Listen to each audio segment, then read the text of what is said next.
මොහොතේදී අපි ඇහැටුවව යහමඟ අවමංගල්‍යදාර සමිතිය වෙනුවෙන් අපේ කෘතහස්ත ආචාර්ය එතුමියට පුද කළ යුතුයි.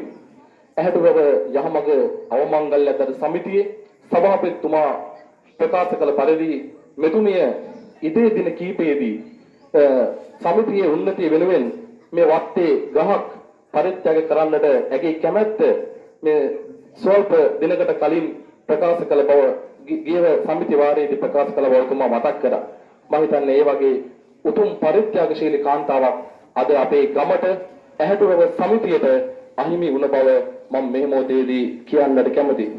ඒ වගේම තමයි මෙතුමිය ජීවත් වුණු අවුරුදු 75ක කාලය තුල මම හිතන්නේ කවුරුත් හඬා වැළපිය යුතු නැහැ. බලන්න අවුරුදු 75ක් තිස්සේ අනතුරු රාශියකින් බේරිලා ලෙඩ රෝග රාශියකින් බේරිලා අවුරුදු 75ක් ඉතාම හොඳින් ජීවත් වෙලා ශනිකව කාටවත් හිතා ගන්න බැරි විදිහට කාටවත් කරදරයක් නොවි එතුමිය ජීවිතේ සමුගත්තා. අද ගොඩක් අය අවුරුදු 18 19 වෙද්දී 20 ගණන් 30 ගණන් වෙද්දී මේ මහ පොළොවට ඇද වැටෙනවා. අපිට මේ මලගේ පවත්වන මොහොතේදී මේ නුදුරු එහා පැත්තේ ගමේ මහ පොළොව නූසලන ඉතාමත් හද කම්පා වෙන අවමංගල්‍ය මේ මොහොතේ සිද්ධ වෙනවා. මම හිතන්නේ ඒවට තමයි අපි දුක් විඳ යුත්තේ. මෙවැනි මරණ ගැන දුක් විඳ යුතු නැහැ. මෙතුමේ උපරිම ආයුෂයක් වින්දනය කළා තමයි අද දැයෙන් සමුගන්නේ. ඒ නිසා ඔයාලා ආඩම්බර වෙන්න මේ මෞතුමිය ගැන කියලා මම මේ මොහොතේදී කියන්න කැමතියි. අපි අපේ වයස ගණනය කරලා බලන්න අවුරුදු 30ක කෙනෙක් නම් මෙතන ඉන්නේ. තව අවුරුදු 50ක් ජීවත් වෙනවද කියලා හිතලා බලන්න. අවුරුදු 40ක කෙනෙක් මෙතන ඉන්නවා නම් එයාට අවුරුදු 50ක් තව ජීවත් වෙන්න බෑ.